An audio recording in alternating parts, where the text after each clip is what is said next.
Attention has gripped Ogwashi-Uku in Aniocha South local government area of Delta State following the abduction of 4 children by suspected child traffickers. 2 of the missing children, identified as Ebube and Miracle, are siblings.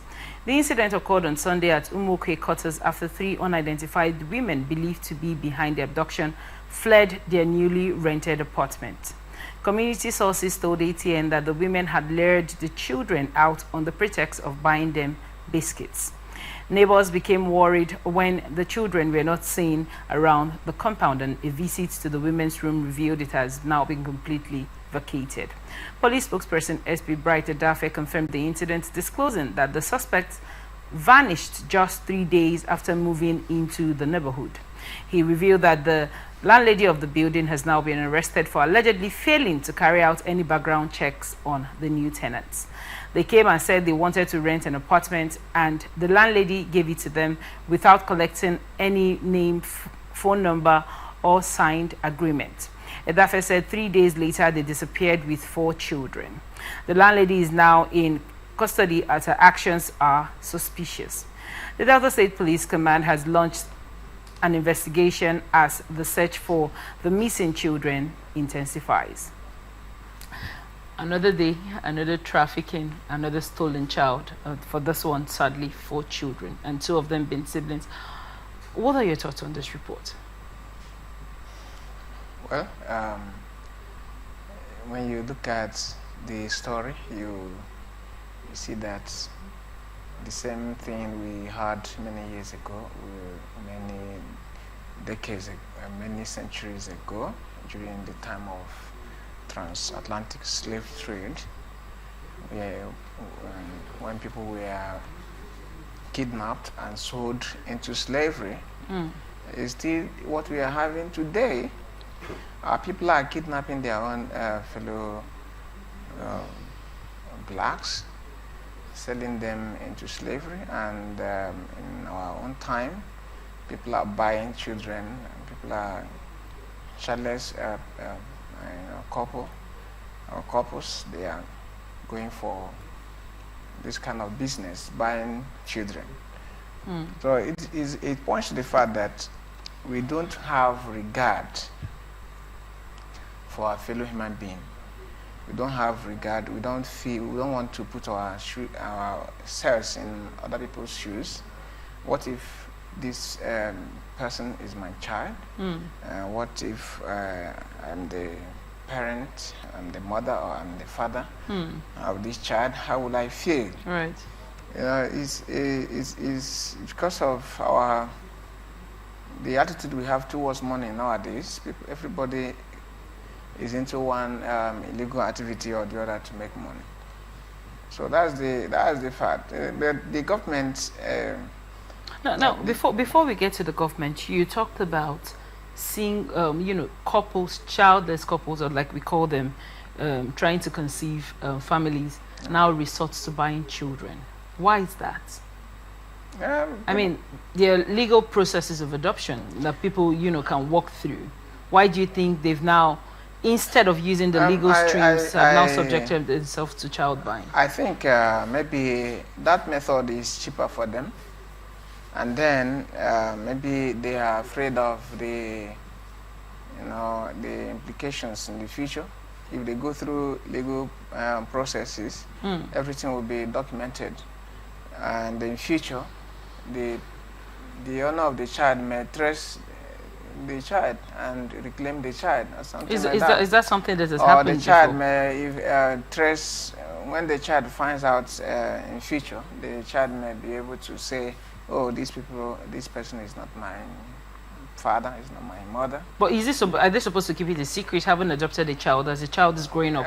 Is it not a good idea to let the child know, you have been adopted? It's not always good to let the child know that she's an adopted child. What would be a reason not to let the child know they are adopted? Until maybe the person is of age. When you say of age, what age are we talking about? If the person is at the age of reasoning from 25, you can tell the child, see, this is how it is, but you are my child. So the child will be able to say, oh, this person that has has brought me to this level, that has made me who I am today, is actually I would take the person as my parent. But a child, somebody that is underage, you know, it may not have that kind of maturity to access the information, to assimilate the information. So that's why you have to allow the child to grow. If it is necessary to tell the child, some people don't even know until maybe outsiders, maybe when they go out, if it's in the village, when you go and make trouble with somebody that knows your origin, the person will now say, look at this one. If you, you know, just like what happened in Olarotimis, the gods are not to blame. You know what happened to the king himself, Odewale? The hunter that adopted him, I think in that place somebody told him, somebody called him a butterfly that thinks himself a bird. So, and he started asking questions, why? So he had to move out of that place, even though there are other stories like he getting a voice in his dream that one day he will kill his father and marry his mother. He said over his dead body that he had to move out. He moved out of that place, but destiny carried him to his original home, where he had the opportunity to fulfill the prophecy. The prophecy, I said. So something like that. So you were going to talk about the government because, I mean, given the high rise of this, when one thing happens one time and nothing is done about it, people tend to, begin to thrive in that realm. And there has been no concrete, should I say, punishment, as it were, to act as a deter to many people that want to go into this business of trafficking little children especially. Right, taking them away from their families, away from their homes. It's basically like taking a fish away from water, taking them away from where they're used to. Do you think that more stringent punishments and stringent and then visible, because it's one thing for you to punish people without it being amplified. These children have been collected. Now we have the PPRO of Delta State, Brighton Affair, talking about how these children were taken from this place. We need the same. Do you think if we had stringent punishment with the same level of amplification as this has been given, would come to a place where this would be a lesser crime, like we'll hear of it less, and probably it would be completely eradicated? Well, if the government, I know that the government cannot solve every problem, but there are things that the government can do to make the society better. Okay. That's why we have government. And there are things that human beings, the citizens, cannot do for themselves. And that's why we have government.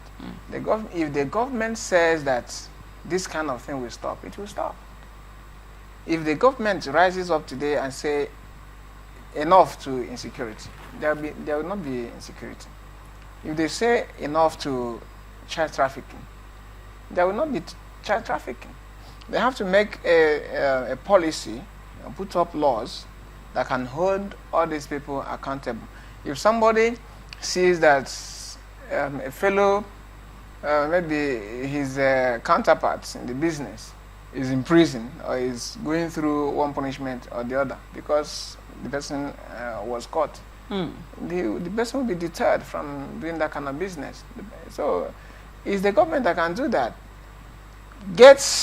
Puts laws into place and make sure that these laws are upheld, and make sure that you put the right people in power and positions that can execute these laws. And all these things will stop. But we don't really, as humans, do we need the government to tell us to love our fellow human being?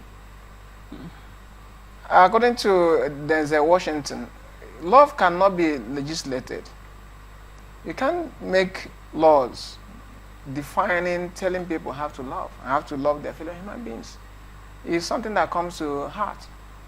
It comes naturally to the human heart, according to Nelson Mandela. So we don't really need the government to tell us how to relate with our fellow human beings, or to see our fellow human beings as somebody that deserves respect, deserves care and respect. So all these things, we have to hold ourselves responsible. We also have to expect the government to do the right thing, and like via the legal and policy making framework. But then we need providing security. Right. Every community and every community needs security. And then you, as a landlord, you didn't carry out it's part of security. Do you think that this action from this landlady stem more from just give me the money, instead of trying to say bring this and that, and they say they don't have it, and she was like, it comes more from trying to secure the bag as opposed to doing in this country, landlords, people, owners of houses, properties, they don't really obey the government. They don't even believe that the government exists. Anything they want to do, they do it. If they want to take out a tenant today, they don't want to follow the legal process, because they know that Nigerians are living in fear. Nigerians are too timid. They can bully them. They can intimidate them. Anything they want to do, they do it without following the due process, because they know that if they follow the due process, they will be at disadvantage. It will not really favor them. So that's why they do it like this. But the government also needs to come in. You don't just